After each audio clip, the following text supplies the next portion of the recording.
Well, I'm very happy to be back with my old friend Peter Jones, the owner of the River Club Lodge in Livingston and a leading light in Zambian tourism, and like me, an amateur historian, but unlike me, knows a lot more about the history of Northern Rhodesia and now Zambia.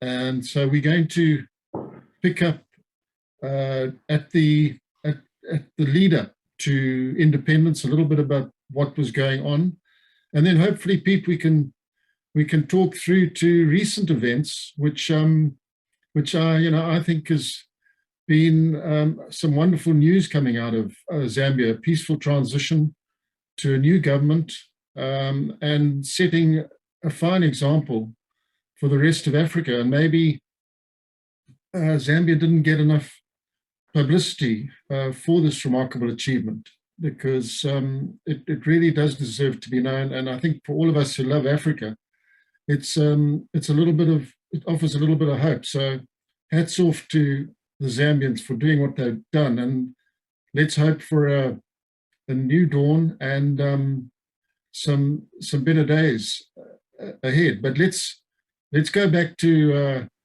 pre-1964 and the transition from what was then that was Northern Rhodesia to the Republic of Zambia. Sure, and I think where we got to last time was talking about the final collapse of the federation, which, as you know, lasted for 10 years. And then it was, because it was decided that Nyasaland and Northern Rhodesia did not want to continue with that, or they wanted to forge through for their independence. So prior to independence, in fact, power had already been handed over to the local politicians, and it was led by the last Prime Minister of Northern Rhodesia was, in fact, Dr. Kenneth Kaunda. So the first bit of transition, peaceful transition, had already occurred. What is not talked about are two incidences that happened prior to independence. The first one was the murder of Lillian Burton, and the second one was the Lumpa problem with Alice Lenshina. Now, so many other countries have had a terrible amount of violence leading up to their independence. But although it was a terrible, terrible event, what happened with Lillian Burton, it did occur 4 years before independence. And people talk about the liberation struggle. Well, that was really the sole European death. It was certainly reported, but wasn't blown out of all proportion, if I'm trying to get that right. It was a terrible incident, and great lengths went through to make sure that the trial was done. She was driving on the Kitui Road up in the Copperbelt, and there was a riot of sorts going on. And unfortunately, the crowd were a bit G'd up, and petrol was thrown over the car, and it was set on fire. Okay. Lillian was very badly burnt and died a couple of days later. One of the daughters was badly burnt as well. The second one was not quite so. And there was obviously a trial where 3 men were found, were brought to trial, and they were found to be guilty and dealt with from there. But a lot of effort was put in to make sure it was a fair trial. Everything was done correctly by procedure. But nonetheless, it obviously worried people a lot, because you had the Mau Mau problem up in Kenya, which was, it's really, really bad up there. But we never had it didn't escalate. No. I think that's the point there. But nonetheless, it was an incident. But the incident that I think was more concerning, that doesn't get spoken about, was the issue of the Lumpa Church, led by Alice Lenshina. Now, Alice was a very forward-thinking woman of her time, with ideas such as the emancipation of women very high on her agenda. She was leading a church called the Lumpa Church. She had, by all accounts, had died and had come back to life, and had created this church, and had a lot of followers, many, many, many followers. In fact, I have it on reasonable authority that it was upsetting the Catholic Church that the numbers were swelling to that point where it was outdoing their numbers.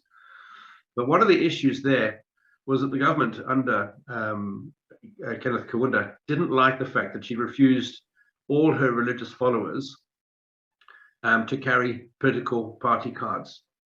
And it got to a point where the UNIP, the party in charge at the time, objected to all of this, and they started getting confrontations. The police were brought in to try and deal with it, and the problem escalated still further. And there were actually two European policemen, Inspectors Jordan and Derek Smith, who were killed by some of Nshina's followers, which escalated the whole thing still further. And it got to a point where the Prime Minister then sent the troops up into the north, and over 700 of the Lumpas were killed. And this was occurring in July, August of 1964, around that period. Now, it wasn't a great way to see an independence and the handover. So the news was, the stories of it were certainly suppressed because it didn't want to negatively impact the upcoming celebrations. But there are a couple of books about it. There's one by John Hudson, who's an ex-Razawi boy, strange enough, whose father came over to Northern Rhodesia, fluent in Lozi and other languages, and he was up there as a district commission in Isoka, and he wrote a book about it. It's all very, very sad. A lot of miscommunication, lack of understanding, usual things that lead to these sorts of things. But nonetheless, it was a sad time. But of course, we lead into Zambia's independence, which went very smoothly in October the 24th. The Princess Royal at the time, Princess Mary, who was the aunt of the current Queen of England, she came over to help with the celebrations. But importantly, it's, as we've talked about this before anything political in this country, we do something sports. And at the same time, there was the Olympic Games in Tokyo, 1964, and we marched on as Northern Rhodesia. We marched off Zambia. No other country in the world has achieved such a thing, and they talk about it every time at the Olympic Games. So when I talk about it, it's another demonstration of the peaceful things that happen here prior to a big political event. So there you go, Zambia. Zambia was created on the last day of the Olympic Games of 1964. So back into the, yeah. No, Kaunda got off to a very promising start, I would say. Very much so. Things settled down, and there was a lot of optimism initially, and I think the Zambian economy did very well. But then the calls for nationalization grew louder, did they not? They did. Let's just backtrack a little bit there to Zambia. Many people don't realize where the name comes from. In those early years, there were two, well, still are the two major rivers that come through this part of Africa. There's the Congo, which is the second biggest volume river in the world, and that, of course, goes into the Atlantic, and the Zambezi, which goes across into the biggest river that goes into the Indian Ocean, and the area to the west was called Congo, still is today. In the old days, on the east, it was called Zambezia, north and southern. And in fact, because the river spends so much of its time in Zambia, or in this country, should I say, or either that or the border, that's why Zambia came into being, because it's a shortened version of Zambezia. So that's where the name originally comes from.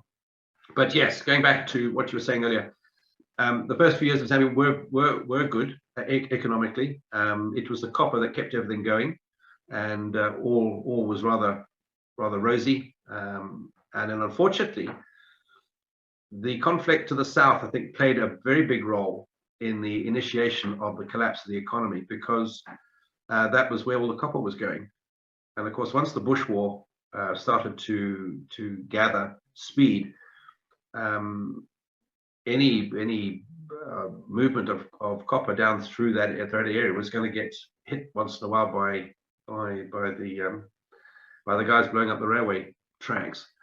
And so Zambia had to start to look for a different route to get her commodities out. And there was an attempt by the Chinese to put in the Tanzam Railway, or Tazara Railroad, up into Tanzania. I don't think it was all that effective, going on hearsay.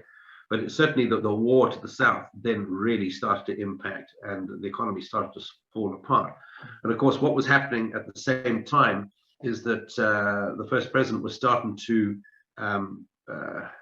cozy up to the socialist groups around the rest of the world. You know, there were visitations by the East Germans, by Fidel Castro, by the Chinese coming through. And as you pointed out earlier on, companies were starting to be nationalized, many of them up on the mines, and they slowly became efficient. And the economy, I remember when the kwacha started to fail pretty spectacularly against the international currencies, and people started to move.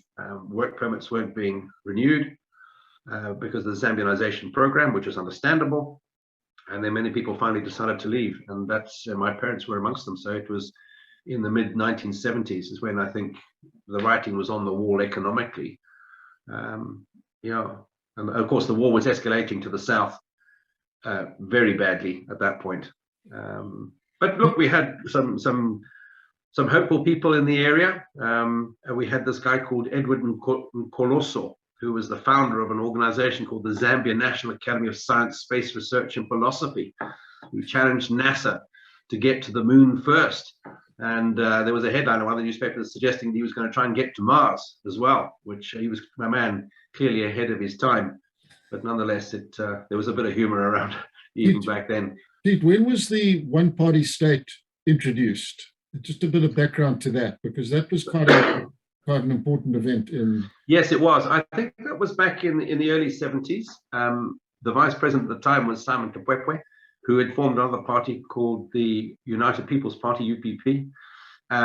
And there it was a fallout between the first president and many of people like Simon. And it got to a point where it became one-party state. And Simon sadly met with an untimely death. But there were all kinds of suggestions of what may have happened. I wasn't, I was a young kid at the time, so I didn't follow it too closely, but there was some controversy when all that happened. And yeah, unfortunately, you know, we had the situation where when you went to vote, apparently there was just one person to vote for, one only. You had two choices, take it or leave it. And that was a sad time for everybody. Yeah, not so good. Pete, there was the Adamson Mushala attempted sort of insurrection, which took place in the early 70s. And it's only recently because I've been looking into researching other military-related events. But this was an interesting guy, charismatic figure from the West. I think he had been in national parks. He was a game scout. But he was tapping into the disaffected people of Barotseland, who were still very angry about the fact that Barotseland had not been allowed to secede. They did not actually want to be part of the Republic. They wanted to be an independent state. And they were looking south more than north, to put it in simplistic terms. So just talk us through a bit about the Barotse problem. Okay, it goes back a long time ago when there were the three Rhodesias. It was northwest, northeast, above the Zambezi, and then southern to the south. And the influence into northeastern Rhodesia actually came from Nyasaland. A lot of the administrators and the paperwork, the systems came in from there, whereas northwestern Rhodesia, being so closely connected with southern Rhodesia at the time, people coming across the border, across the drifts and all the rest of it, plus the railway line coming through, the influence here came from the south. And although Northern Rhodesia was created in 1911, it as you know, it takes time for systems to sort themselves out, but there was always that slight alignment of Barotseland to the south and the other guys across to the east. And then, as I understand it, in the lead up to independence, the Barotseland Agreement came up to be discussed, and because of the connection, there was an idea that perhaps Barotseland, because remember, with the protectorate of Northern Rhodesia, there was actually a protectorate within it. Barotseland had its own agreement with Great Britain, and they were a protectorate within a protectorate.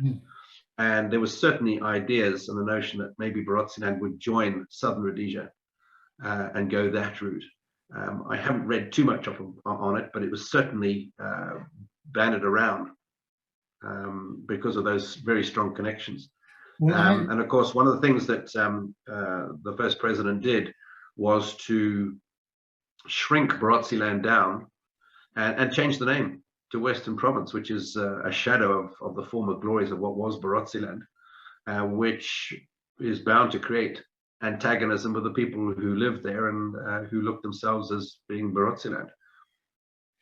Peter, it turns out, from what I gather, the South Africans seized upon the opportunity. They saw there was an opportunity for mischief making in Zambia, bearing in mind at the time the conflict situation was developing between the white-ruled South and the newly independent states of the North. So when Mushala started his movement, they were actually accommodated down in the Caprivi in Namibia. The South African Special Forces set up a training base there, and they started training these so-called rebels, and then filtering them back into Zambia. And this thing was definitely gathering momentum because the populists were very supportive of the idea, and it became quite a big problem. And from what I can gather, during the lead up to the so-called Dayton process, when John Vorster was trying to find an accommodation with the black run countries to the north, Kaunda was one of the point men in that whole exercise. South Africa was trying very hard to find a way of improving relations with countries like Zambia, Tanzania, and later Mozambique. And Kaunda must have pointed out to Kaunda that there was this problem with this rebel group in the West. And I gather the quid pro quo was that the South Africans would cease their support for this group. And they were actually then sent back into Zambia at very short notice. And I think most of them were either captured or killed. This was a political deal that was struck between Vorster and Kaunda. Mushala wasn't actually compromised in this whole exercise, and he carried on.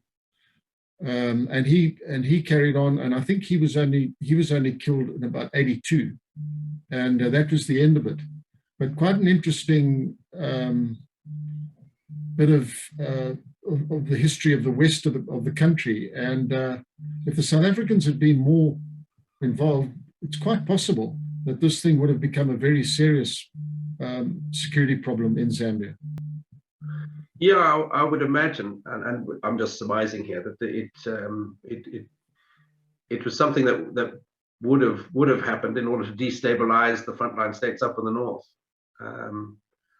But look, what came out of it, of course, is that there was the attempt to try and settle the war in Southern Rhodesia with the peace talks on the bridge. It was in 1976.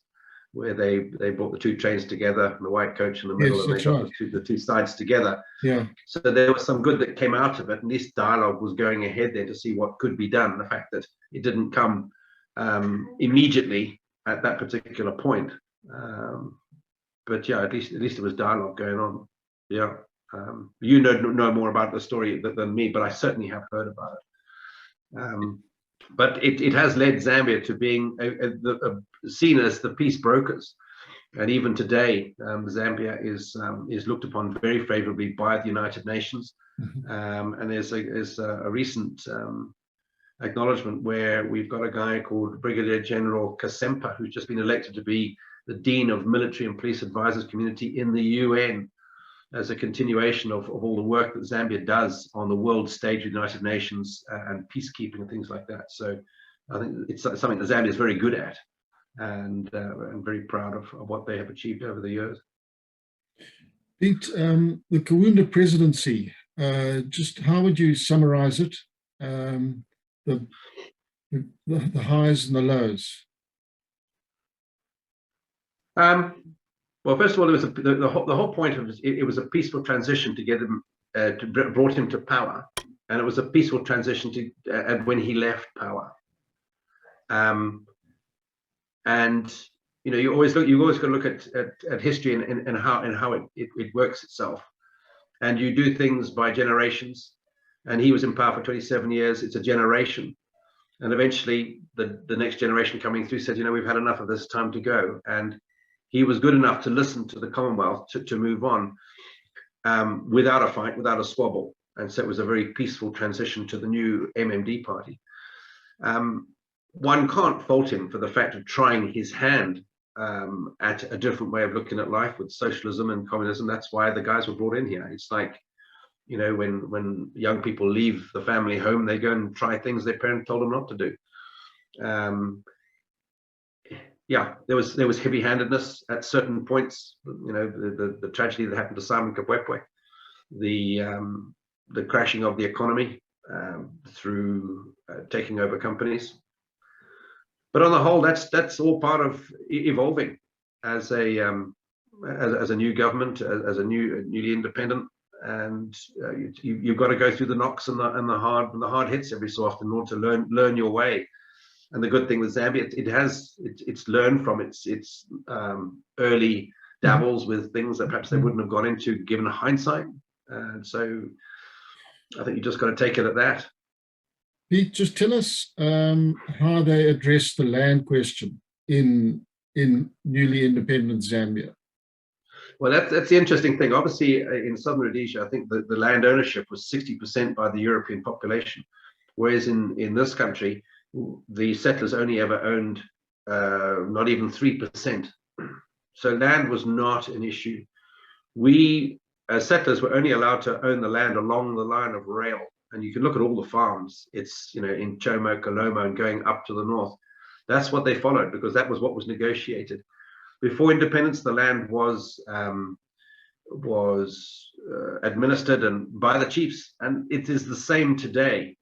So that probably would have been part of the reason why there was no armed insurrection for Zambia to get independence, because the land was never taken off them, because there was no invasion in the first place. It was by invitation that we came. We had to keep the Portuguese apart from Mozambique and Angola, as we discussed in the first talk, and secondly, to get rid of the slave trade. And so land simply was not an issue when it came to it. There were a few farmers who lost their farms. As the man Sutherland, because he had an alms cache somewhere by Makushi, I think he was. But no, it was not a problem here. And I say Zambians just look at things differently. In fact, when there's a problem, they just look at their sport, and that's Zambia's done incredibly well when it does its sport. Why? Because that's what it's interested in. And they muck in, they get on with life, and they take the bad things as they come, but they don't worry about it too much. Pete, Frederick Chiluba came to power. I think it was, when was it, 86? No, it was in the 90s, early 90s. Okay. 93, 94. But he got off to a very good start, did he not? He got off to a very good start, but strange enough, Zambia had an attempted coup about that time with a guy called Captain Solo. I don't know if you remember his name. He had his group of gentlemen decided they were going to try and take the government out, and they got up very early in the morning, probably booked themselves an early breakfast, and then went to go and try and take over the place. Unfortunately, I think he was found asleep in a dustbin somewhere, and the rest of the crowd disappeared back to the barracks for the breakfast, and that was it. It was all over before lunch. And that was around that time. I forget. It must have been. It would have been at the tail end of Kenneth Kawunda's time in power. Yes. But it was. I think it was the Commonwealth played a huge role in asking the president to step aside. He'd been in power for 27 years. It's time to move on. And as I seem to remember, there were about 10 or 12 people going to be president. And it was a very interesting time, and a lot of effort was pushed out there to make sure your vote was secret. And the first term of Chiluba was a breath of fresh air. I can remember it was like overnight, there was a change in everybody's attitude from everybody, police, customs, immigration, everybody, huge change. Let's open up these borders and get investors to come in. We had already come in at that time, but the lid was lifted off all the restrictions that had been there. And it went down extraordinarily well. There was great euphoria about it. In his second term, towards the end, the president was coming off the rails a little bit there. With there were hints of corruption and all the rest of it. So by the time we came to our third president, Mwanawasa, who was an amazing guy, he had distanced himself from Chiluba at the time and was running with the same party, but under a different banner. He wanted to do things slightly differently, and because Frederick Chiluba was aiming to change the constitution to go for a third term, and the Zambians rightly said, "Yeah, hang on, you voted to uphold the new constitution, and that says you're going to do 2 terms. So no, you can't go for a third term. You can't have it. That's just bad luck." And what Chiluba had done, pardon me, was to put into law that if your father wasn't born in the country, then you couldn't be president. That was to stop Kaunda getting back into power. And for that reason only, of course, it came back to affect Guy Scott when he was the stand-in president. He was the head of state. The only country in Africa ever to have a European head of state, and that was Guy Scott. But the reason he couldn't continue on was that his father wasn't born here. Both his parents were Scottish. So that was why he didn't continue, although he was head of state for a period of time. And that was sadly, that was also brought about by another untimely death of President Michael Sata. Both Sata and Levi Mwanawasa died in office, which was just sad. 2 guys who had a great influence on the direction the country was going on. Pete, do you want to talk about the Sata presidency? Is that? Yeah, he was obviously it was another change of party. They went from MMD to PF, and again it was done without hassles. Nobody got excited about life. It was just a change of the presidency, and again, it's the only country at the time to have done it now 3 times, and we've just recently had 4. So Zambia is really setting a good tone. That's the point, really, to get out of all of that. And Michael Sata just was not going to put up with any nonsense when it came to spending of money. I seem to recall there was a time when he was asked to go and open a road, and when he got there, he took a look at the surface and said, "I'm not cutting this tape until you sort this road out. This is not done to the specifications I expect." And he turned around and walked off. So he was not going to put up with nonsense from people not producing the results, and as we know, he said he died in office, and Edgar Lungu then took over, and yeah, we'll wait to see what comes out in the wash for that one. In that there's a lot of money that's been spent. Zambia now owes an awful lot of money to the Chinese, and our new president, who won an amazing election. Again, it's a new party in power, UPND. He wants to uncover what has been going on. Where is the money? Because you've got this huge debt now, and Zambia's got to find its way out of the hole. And but it was an amazing win, and we're extremely hopeful as to what is going to happen now. You've got a young, vibrant team. We've got an amazing young lad who's the new Minister of Tourism, for example, Rodney Sukumba, who is from the Livingston area, was our Tourism Association chairman, and he wants to cut about and get things done. And that's the good thing about it. We've got to open up the economy again, take away all those little barriers that stop people wanting to invest here. But yeah, we hold our breath, and I'm totally positive. Everybody's very positive about what's going on. But again, it's just back to this thing that Zambia once again has changed the political party in power with no hassles whatsoever. And that's what we really want. The message we want to get out there to the rest of the world is the fact that Zambia can do it, other countries can do it, but why isn't it out there in the news? That's what's disappointing. I didn't see anywhere really that it should have been the first news item. Yes. On BBC, on Sky, they should have been there, and it never is. But you know, Zambia is a wonderful, is a humbling country. It's great people in it, and yeah, we've just been talking about politics. You know, we go back to the sports side of things, you know, because of what Zambians love, and the world will tell you that the greatest goal scorer in history in professional football in the season is Cristiano Ronaldo. Is it hell? It's a young, humble Zambian who in 1972 scored 107 goals in a season. Godfrey Chitalu. And the FIFA won't acknowledge it. Why? Just because he's an African? And they try and downplay it. Oh, well, the soccer's not so good there. Does it matter? And I disagree with him anyway. He was playing World Cup qualifying matches and all the rest of it. And there he is. He's the guy. That's the record to beat, not these upstarts these days who get paid far too much money, in my opinion. This is a good, hard-working chap, you know, who did his thing. And sadly, what did hit the news is when Zambia lost the entire football team, that terrible crash off Gabon, because I think they put the wrong fuel in, and Godfrey was on board the plane. You know, they also forget to tell you that the first African to play for the NFL in America was a Zambian called Howard Mwikuta back in 1970 for the Dallas Cowboys. And we just keep producing sportsmen like you can't believe, but it never gets out there. Simon Hobday, remember Simon? He played for Zambia in 1966. Andy McDonald, the massive prop forward who fought and killed the lion on his farm outside Livingston. Yeah, he's from here. We produced sportsmen and women like you can't believe. We had Bob Hesford played for England at rugby. He's from here. Daffer James played for Wales. Phil Edmonds, the great England bowler, he was from here, as was Neil Radford. We had an amazing boxer called Lottie Mwali, who, yeah, he was recognized and respected by Muhammad Ali.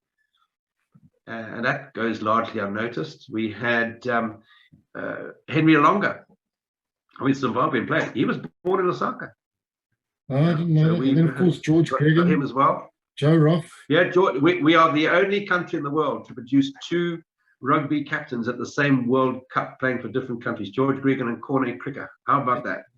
and it never hit the papers in Zambia. Why not? It should have done. And here's the other strange thing is that the guy who scored the winning points for England, his mother was born in Zambia too. Johnny Wilkinson. Johnny Wilkinson's mother. Can you imagine it? Yes. Yeah. So it was a son of Zambia who got the points for England on the way through. We're dead chuffed with all of that. Well, Pete, it's been great chatting, and as somebody who treasures the years I spent in Zambia, I've got a hell of a soft spot for the place and for the people, and I'm one of many who are looking on very hopefully and wishing the country all the best in the future. Well, I always have been very hopeful about it, because for me, it's just the way the Zambians more recently have embraced this whole thing about their history, and they're willing to look beyond just the period of our independence, is to go now back. And I know we covered it in the previous talks. The end of World War I was in this country 2 weeks after it finished in Europe. And the fact that I was working so hard to get these memorials looked after, and the fact that the President Lungu came up to that reasonably big event we held up at Mbala and sat there next to the grandson of the German general, von Lettow-Vorbeck, who I know we hope to have a chat with a bit later on in the year. That was just amazing. I brought Oxford and Cambridge to row on the river here. And the Zambians have taken to this. In fact, the first African to row for either Oxford or Cambridge alumni cruise was in 2019, a guy called Desmond Nanchengwa. We're starting to move into new things here. The first African to win a gold medal at rowing was at the London Games. Lawrence and Robbie, he rowed in one of our regattas before London. So using the history of what happened in 1910 with the World Cup, my ultimate aim is to see if we can't get the Zambians, an all-African crew, to row at the Olympic Games. like, as we said just before we started, who would have thought Jamaica would have sent a bobsleigh team to the Winter Olympics? They haven't got snow and ice in Jamaica, but look at the impact that they had. So Zambia can impact Africa not only with all that's achieved politically, but also with the sport, and that is what gives me, the ability to get up every single day, is thinking of these new things that I know the Zambians will embrace and get on with. And it's been so pleasing when I had the Ministry of Education came up to me and said, we need to tell our people about all of this kind of stuff and the history that goes with it. We were talking about Barotseland. The only, and remember, Barotseland is more than half of this country. The only Europeans who were allowed to trade up there were the Sussman brothers and Wolfson. And one of the Sussman brothers left this town of Livingstone to go down to South Africa, where he set up the northern branch of what is now Woolworths South Africa. And they bought out David Jones and Country Road in Australia. And that was, an amazing thing to happen. And the king up there, pardon me, the Lutunga, he once said to his people, if a man from Barotseland says he doesn't know the Sussmans, he's not from Barotseland. They had such an influence up there. Sadly, we hinted on the idea on the subject of when the government came in and started nationalizing companies. They had 50 shops up there, and they were nationalized overnight for the price of £1 per shop. That was the book value. So they lost all of that back then. A lot of people, ladies around Africa and in North America of African descent, they use a product called Dark and Lovely. That was invented in Zambia. Who would have thought such a thing? So Zambia is playing its role out there. The deputy president of the Federal Reserve in America until not long ago was a guy called Stanley Fisher. He was born in Mazabuka. Extraordinary stuff. Is the guy called Neville Isdell, who was the chairman of Coca-Cola for the world. He got his first job for Coke in Kitwe. Yes. And he bought a company called Vitamin Water for a cool $1 billion, or for a young Indian guy called Rohan Oza, who was born in Livingstone. Is it the water we drink? I'm not entirely sure. But there we go. And the last one about people who come from here, we've just done the commemoration, obviously, for 9/11 and the tragedy that happened then. And there are 3 people from this country who are worthy of a mention here. The sad thing is that we lost 2 youngsters, a guy called Michael Glazer, who was the year ahead of me at my primary school up in Ndola, Kinsenji Primary. He was on the first plane that hit the towers. The second was a young lady from the Indian community in Lusaka. She was born there, called Bella Buchan. She was in that building, sadly, when it was hit, and she died there. But it's the last guy called Rick Rascola, an amazing guy. He predicted that both attacks would take place. He predicted somebody would drive a bomb underneath it the first time through in 1993. And having got the prediction right, they got hold of him and asked him to become the security advisor of Morgan Stanley. He accepted the job.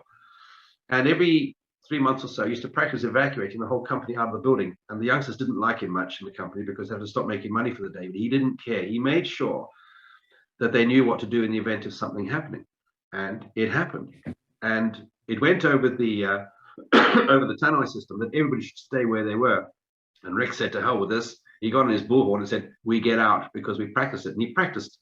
He got everybody out the building. There were 2,500 members of that company, Morgan Stanley. He then went back into the building and brought some more people out. He then went back in the third time.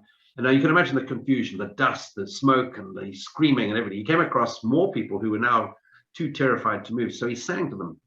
And the song he sang was Men of Cornwall. It's an adaptation of the Welsh song called Men of Harlech, which was not sung at Rorke's Drift, because that wasn't a Welsh regiment. It was an English regiment. But that's another story we can pull apart later on. Anyway, he sang at them to give them courage, which they got.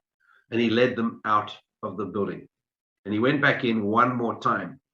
And he spoke to his wife on the phone and told her what he was doing and all the rest of it. Now, Rick sang that song to his terrified American soldiers in Vietnam at a battle called La Drang. It was turned into a movie called We Were Soldiers Once, where Mel Gibson was the lead part, playing the part of Colonel Hal Moore. And in his book, Colonel Hal said that Rick was the strongest platoon commander he had, because for 3 days when they were pinned under fire, he would sing to his men and inspire them and give them courage and all the rest of it.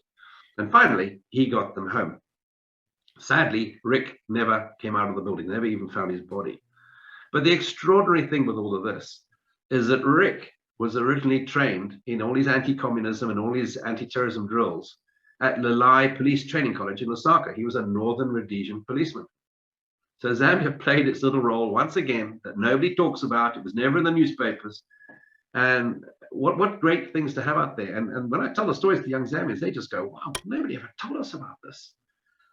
You know, it's like Jack Crutchley, the first Commonwealth officer cadet to win the Sword of Honor at Sandhurst in 1955. It's just not celebrated enough.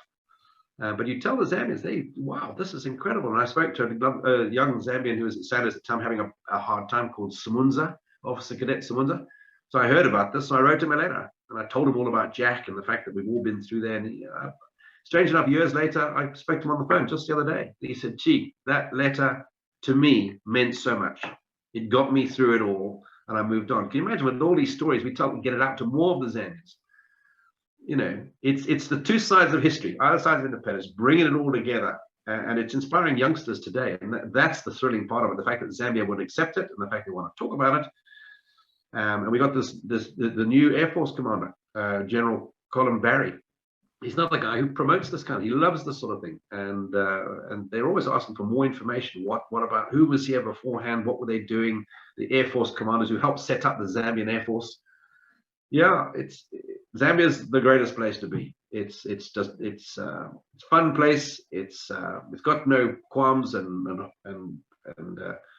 skeletons out there. It's just super to be involved with these. It's humbling to be in the country, to listen to all that they're interested in and share it out and get involved. So anyway, that's why I stay here. It lifts my spirits to hear you talk like this, because I'm afraid we do get a little despondent about Africa at times. I certainly do. And so to hear some good news and to hear you talk with such optimism is good for my spirits. And I really hope this is the beginning of a golden era for that wonderful country.